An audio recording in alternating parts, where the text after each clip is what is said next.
मैं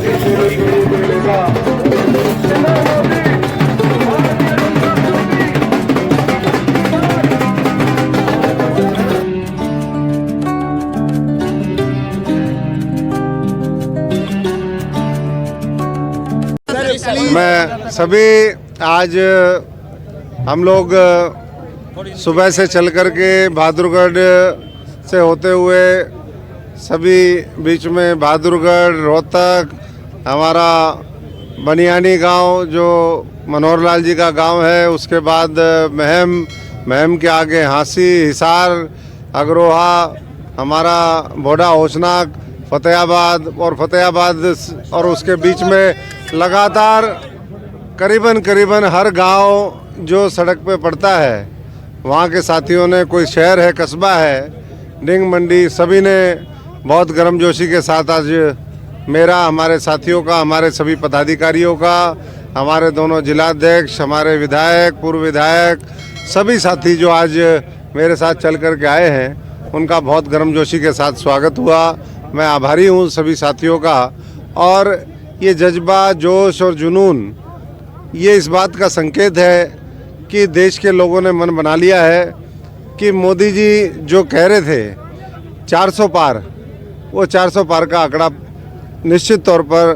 भारतीय जनता पार्टी और उसके सहयोगी दल पार करेंगे। क्योंकि कल एक न्यूज़ चैनल का सर्वे भी आया, उसमें 411 सीटें अभी दिखाई हैं और अभी तो चुनाव शुरू नहीं हुआ है।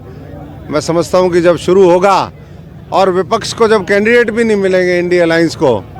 तो ये जो आंकड़ा है ये हो सकता है पुराने सारे रिकॉर्डों को तोड़ता हुआ और बहुत बड़े बहुमत के साथ हम केंद्र में लोकसभा के माध्यम से मोदी जी के नेतृत्व में एक बार फिर तीसरी सरकार बनाए। मैं आज आपके माध्यम से सिरसा की जनता का, हमारे यहाँ के ग्रास रूट के जो वर्कर हैं, जो ज़मीनी स्तर पर भारतीय जनता पार्टी को मजबूत करते हैं, पन्ना प्रमुखों से लेकर के हमारे शक्ति केंद्र प्रमुख, हमारे मंडल अध्यक्ष, हमारे ज़िले की कमेटी, हमारे शहरों की कमेटियाँ और साथ साथ जो वरिष्ठ नेता हैं प्रदेश की कमेटी, उन सब लोगों ने मिलकर के, जितने भी अग्रणी संगठन और जो हमारे एफिलिएटेड ऑर्गेनाइजेशन हैं, आज उनकी मेहनत का नतीजा है कि इतना व्यापक संगठन और उसके फीडबैक के बाद पार्टी ने मुझे उम्मीदवार बनाया है। मैं आदरणीय नरेंद्र मोदी जी का,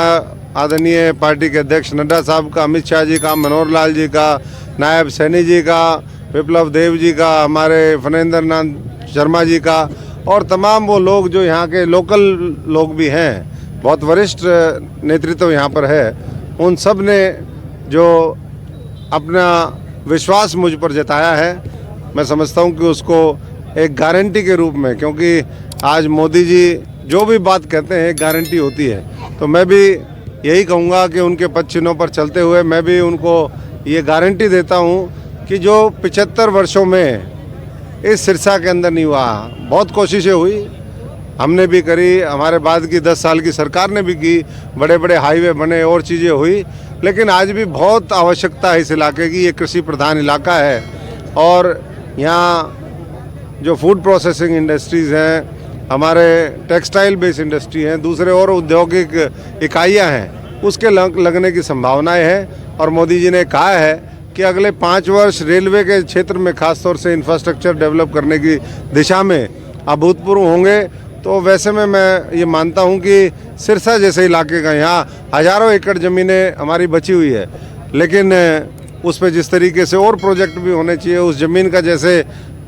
सदुपयोग होना चाहिए, वो कहीं ना कहीं कमी रही है। तो मोदी जी कहते हैं कि ना तो मैं छोटा सोचता हूँ और ना मैं छोटा करता हूँ, मैं बड़े विजन के साथ, बड़े संकल्प के साथ काम करता हूँ और उतना ही बड़ा आशीर्वाद प्रभु उनको देता है। तो ऐसे में मैं समझता हूँ कि बहुत बड़े बड़े काम होंगे और मिलकर के हम जो है वो 10 की 10 सीटें यहाँ पर हरियाणा में जीतेंगे और सिरसा की सीट भी बड़े मार्जिन के साथ। आप धरातल पे रहे हैं, किस बड़े मुद्दे को लेकर के चुनाव में जाओगे सर? क्या बड़ा मुद्दा क्या है चुनाव में जाने का? देखिए, बड़ा मुद्दा हमारे काम और जिस तरीके से जो भारतीय जनता पार्टी ने अपने घोषणा पत्र में रखा, चाहे वो राम मंदिर के निर्माण का मामला हो, धारा 370 उसको ख़त्म करने की बात हो, उसके साथ साथ नारी शक्ति के लिए महिला आरक्षण, 3 तलाक और इंफ्रास्ट्रक्चर में लाखों करोड़ के प्रोजेक्ट, तो ये सारी चीज़ें हम बात लेकर के जाएंगे। और जो पार्टी आगे बात रखेगी वो भी एक हमारा मुख्य एजेंडा होगा। सीए का मामला है और साथ साथ ये भी हम कहेंगे कि 10 वर्षों में हमने हरियाणा को भी और देश को भी लूटपाट से बचाया है, क्योंकि ये लोग जिन्होंने आज़ादी के बाद सत्ता में जो लोग बैठे वो मोहम्मद गजनी से भी खतरनाक लोग थे।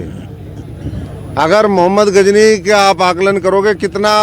वो लूट के लेके गया, तो इन्होंने 75 वर्ष में उससे कई गुना लूटा होगा। तो उस लूट से बचाने के लिए मोदी जी को और मजबूत करें और 400 पार सुनिश्चित करें। सिरसा के लोग बहुत समझदार हैं और मैं समझता हूं कि वो सही फैसला लेंगे और आने वाले समय में चाहे सीए का मामला है और दूसरे मामले हैं। आज मैं गाना सुन रहा था कि अभी भी देश के लोग ये चाहते हैं कि पाक ऑक्युपाइड जो कश्मीर है वो भी हमारे भारतवर्ष का, इस भारत माता का हिस्सा होना चाहिए। और ऐसे में बहुत से एजेंडे हैं, ये तो पार्टी ने तय करना है, लेकिन जो जन भावनाएं हैं उसके अनुरूप भारतीय जनता पार्टी काम कर रही है। और एक एक साथी, आज तो चुनाव की घोषणा भी होगी है, हमारा जो चरण है 6ठे चरण में है और 4 जून को काउंटिंग फाइनल होगी और 25 मई को हमारी वोटिंग है 6ठे चरण की। तो पर्याप्त समय है और ऐसे में मैं समझता हूँ कि हमारी शक्ति का, समय का पूरा सदुपयोग होना चाहिए और बेहतरीन मैनेजमेंट टीम हमारे पास है, संगठन की भी और हर दृष्टि से। इलेक्ट्रॉल बॉन्ड को लेकर विपक्षी आरोप लगा रहे हैं, क्या करें? इलेक्ट्रोल रोल को लेकर के हमारे पार्टी के वरिष्ठ नेतृत्व ने कहा है, अमित शाह जी ने भी कल बात रखी कि इलेक्ट्रोल बॉन्ड का सिर्फ 6,000 करोड़ रुपए वो भारतीय जनता पार्टी को मिला, 14,000 करोड़ रुपए वो दूसरी पार्टियों को मिला। अब आप अनुपात में लगा लीजिए हमारी कितनी सीटें थी और उनकी कितनी सीटें थी, लेकिन फिर भी मेजर हिस्सा करीबन अगर हम देखें तो तीसरा हिस्सा हमें मिला है और तीसरे से ज़्यादा हिस्सा जो है वो बाकी संयुक्त विपक्ष को मिला है। तो मुद्दा बनाने के लिए बना रहे हैं और सारी चीज़ें स्पष्ट है। अब तो आरबीआई ने भी, एसबीआई ने भी खुले तौर पे वो दिखा दिया कि भाई ये हैं, यहाँ गया है पैसा। तो इसलिए जो भ्रष्टाचार करने में लगे हुए थे, काले धन का दुरुपयोग करके सत्ता में बैठते थे, लोगों का शोषण करते थे, अब उनकी दुकानें बंद हैं तो स्वाभाविक है कि उनको पीड़ा होगी। लेकिन देश की पीड़ा